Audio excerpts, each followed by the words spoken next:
And there it is, another A button successful kill once. Oh, it's still not dead. It's gonna come back, isn't it? It's gonna come back, and you're gonna have to click A again. Hey, what's up everybody? So today I am going to be reacting to some more video games. So my name is Jack Chappell. I'm the developer for the upcoming RPG game, Attika Origins. And yeah, we're going to be reacting to some more games. So the first one that we are going to be reacting to is the relatively new game, Ancestors, the Humankind Odyssey.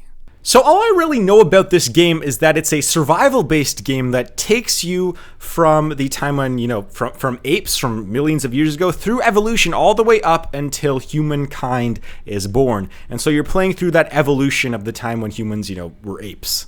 Survive the elements, teach your family, and build a home. So there's building in this game? All right. That sounds pretty good. Good luck, we won't help you too much. You know what? That is something that I heard about this game, actually. So yeah, one of the few things that I did hear about this game is that pretty much everyone that has played it has needed some sort of online tutorial or walkthrough to help explain the game to them. So the developers of this game actually gave no tutorials or walkthroughs or anything about how to actually play and evolve. And in pretty much every other game, that is a requirement to teach the user how to play. However, these developers took a risk and said, you know what? Apes didn't know how to evolve or how to use tools or how to do anything. You're going to have to discover that to give you a more realistic feel of what it was actually like to evolve and learn new things. And so it's kind of understandable the risk that they took, but it did not pan out for this game. However, it's an understandable risk in that sense. Africa 10 million years ago. All right, the graphics look pretty decent. That snake, wow, the lighting on that snake looks really good, that python. Now, the animal shapes are a little bit off. Again, I think that some of the shapes of some of these animals are really off, but the lighting and stuff is pretty good for the most part here, especially if this is, an indie game that doesn't have hundreds of developers. This looks pretty good. The fish looks really good there. Wow, they're doing a really good way of showing you what is in this game. They're showing you a lot of the animals, the predators. They're showing you, I guess, some of the other, there was, Zubumufu, I don't know what that monkey was called. But it's showing you the entire environment that I'm guessing that we're going to be playing in. Oh, that's a panther of some sort eating a crocodile. Is that a thing that happens? Do crocodiles get hunted? I don't know. All right, so this looks pretty legit. This looks like that was a very good intro scene. That was like an 8 out of 10. That's an A-level intro scene. Sets up the environment for the game. Shows you kind of the other characters that I'm guessing will be in this game. So that was pretty good so far. Wow, I am very impressed with this lighting here. They did a really good job on that.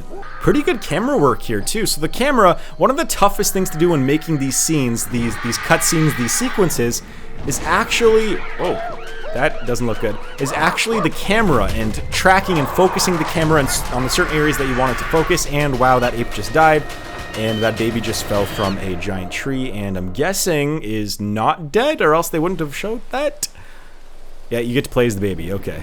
I think the developers of this game actually built a dynamic environment, meaning that your character actually can interact, or at least semi-interact with the environment. So like, look, when the baby ape here is jumping, you'll see a lot of the grass and some of the leaves just kind of float up into the air, I think. Yeah, see right there, see the grass and all the leaves and twigs, they float up as soon as you walk through or jump through the grass. And that's something that it's not that difficult to do, but it's just a cool little feature that was put in by developers to kind of give it that more, I guess, realistic, hey, you're in this environment kind of feel. So I like it. One thing I'd like to point out here is that I think that the game developers, I don't think that they used motion capture suits, because the animations are a little bit jaggedy here. Now, that's completely good and fine and normal, and 99% of people don't care about this, and I don't care either.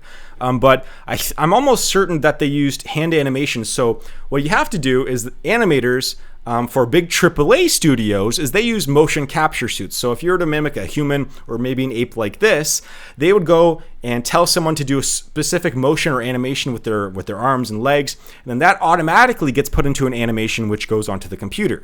But for a lot of smaller studios that can't afford motion capture technology, a lot of the times they hand animate specific animations that like this, and they seem a little bit more jaggedy. However, it might be motion capture, I don't know, but the animations, they look good. Trust me, they look good. It's just jaggedy. It doesn't look like motion capture, which is it's just noticeable to me as a developer, in my opinion here. So, but still looks good. I don't want to take away from this game. Still looks good. Huh, oh, I should have expected this. You have three-dimensional gameplay in a 3D game. So that's really, wow, that's really cool. So this is a whole another degree of difficulty in programming a game.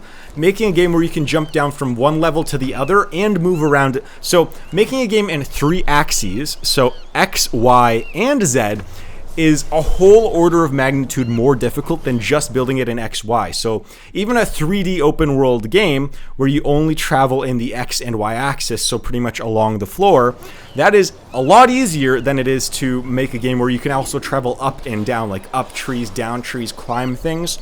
It adds a whole different degree of difficulty of programming a game. So the fact that they did this, I should have expected that. It's really cool, and props to them. Oh, there's a tiger or whatever, saber-tooth, don't die! Okay, so one of the things I noticed about this game is that the combat system is pretty much the same for like every animal. I think all you really do is just click a button. If you know a cheetah's attacking you, or a saber, or not a cheetah, but like a saber-tooth tiger like that, or whatever that is, or a bird attacks you, or a croc attacks you, you do the exact same thing. So I would have at least provided some more depth to a combat system in my opinion, but I mean, if it works for them, it works for them. I would say that's one of the negative points of this game for sure. Oh, and there's the tiger again. And are you going to click A? And you clicked A, and it's the same result once again. So that's a big drawback for this, is that the combat seems to just be the exact same thing every single time. Kind of, oh, this tiger's attacking again. It takes a really long, you have to press A again. Oh, look, you pressed A again. It takes a really long time for you to unlock meaningful progression or evolutions or you know, unlockables in this game. And I get it. I mean, they're trying to show that evolution takes oh, here's another A button coming again. And there it is, another A button.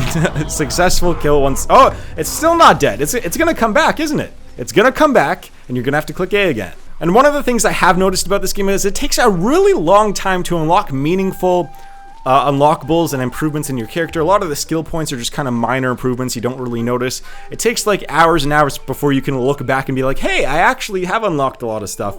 And so I would have done the skill tree a little bit different too. But the developers, I get why they did this, by the way.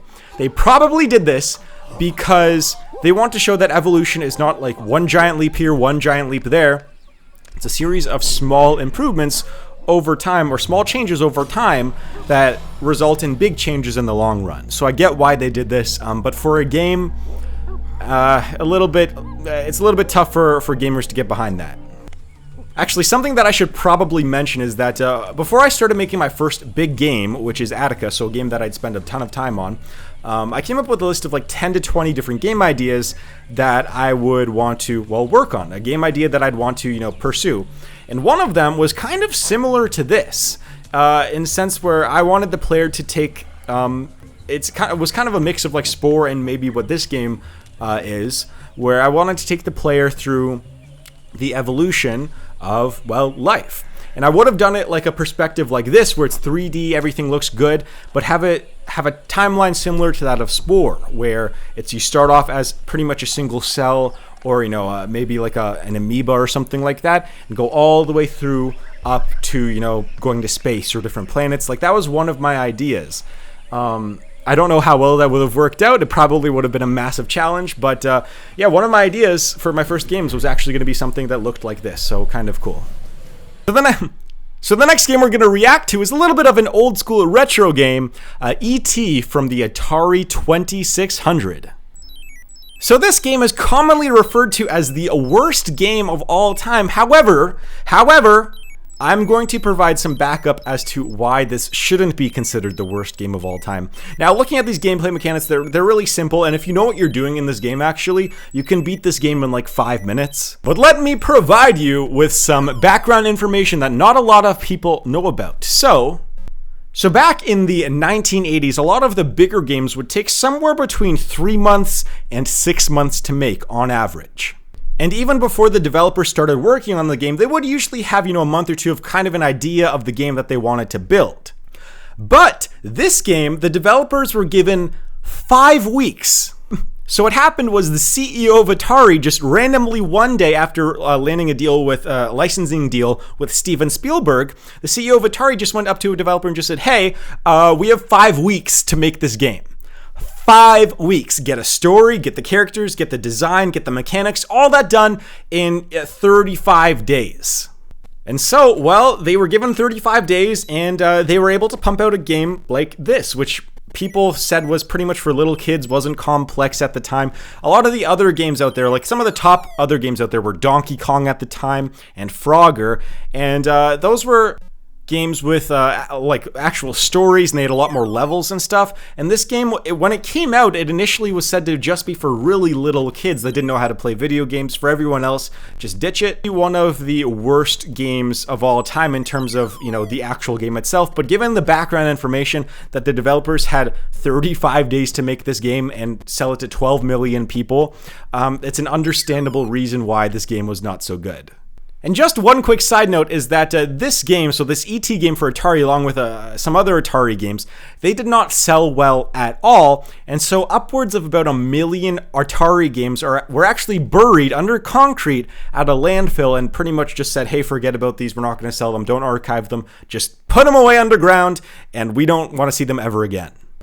Next up on the list of games to react to is No Man's Sky.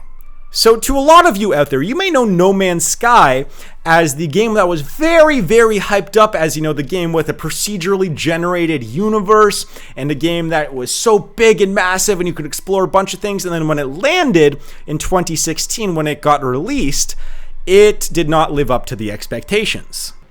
And in my opinion, it didn't live up to the hype initially because of a couple reasons, one of which is that there wasn't really a lot of depth to the game. You were really doing the same few things. You were, you know, exploring, having some minor crafting and some very minor combat experiences. And there was really no depth to the game. And the other thing that was missing was obviously multiplayer. So if you initially bought this game, it was this giant world, but you couldn't run into anyone. You wouldn't run into your friends, you couldn't play with friends, and you were just playing by yourself, exploring by yourself forever. And, you know, there was a few other reasons why it didn't live up to that, but like it had bugs, it kept crashing for some people, and after like 40 or 50 hours, you pretty much maxed out everything, and there was nothing left else to do in the game. Now, there were some positives to its initial release too, like it was a pretty creative game. The art style was really cool, it stood out. Like when you see No Man's Sky, you know that it's No Man's Sky. It's a very unique art style. It was a very creative idea, procedurally generating. Like there was a lot of positives with this game. It just did not live up to the hype initially. Step in a gamer's best and worst friends, downloadable content, and expansions. You see, 3 years after its release, No Man's Sky Beyond actually added so much depth to the game. They added like vehicles and, you know, jetpacks. You could fly around. You could craft a ton more things, bases, multiplayer. You could play with friends, share things, and planets weren't repetitive anymore. You know, there's a ton of real positives with No Man's Sky Beyond, where, dare I say, it might be one of the best. It might be the best all-time underdog kind of games or redemption story of a video game, where it got overhyped and it was at a high, hit an all-time low where everybody crapped on it, and now it's a legit good game, like good game that lots of people play, and it's actually significantly increased its player base just in the last, 2 years. So it's been a really cool story to follow. They've added so much other stuff too. Like this is also, by the way, one of the best looking games on virtual reality, if not the best, according to pretty much everyone that's played No Man's Sky Beyond for VR. So this is a really decent story. And here's kind of to summarize No Man's Sky, what happened with it. When you give developers a really cool idea and then give them enough time to finish the game. So what happened is that this game studio released it probably a lot earlier than it should, because they needed that increase in capital. They needed that sales to keep running the company. They couldn't get investments elsewhere, or maybe there were some other reasons, but they released it a little too early, but they stuck with it, and they kept adding to the game and adding and adding and adding. They were given pretty much an extra 3 years to finish this game, and what do you know, 3 years later, they have a legit, 8.5 out of 10 game, 9 out of 10 game, 8 out of 10 game, depending on, who you are. So this is what happens when you give a team of developers enough time. I mean, this all looks pretty good. It's all procedurally generated. The algorithms that they've used are really good. There are obviously some limitations for this game, though. Like, you can see that usually for games that sell this much and make at least $10 million plus, you have some sort of dynamic interaction with the environment. Like, when you step on something, it should make some sort of print or kick something up. With these characters, you don't necessarily see it. That's understandable. But yeah, all in all, just a really cool story, No Man's Sky. You know how when it came out, people didn't like it, crapped on it. It was the butt of everyone's joke for a year. They released two expansions since, and now it's viewed as a really good game that people should get. So, very cool story for No Man's Sky. What do you guys think? What do you guys think of all of these video games? Let me know in the comments down below. But for now, that's going to wrap this video up. If you have any suggestions of videos you want me to react to or games you want me to react to, yeah, again, leave those in the comments down below. But for now, yeah, you're all very beautiful people. Remember to hit that like and subscribe button down below, and I will see you guys in the next video.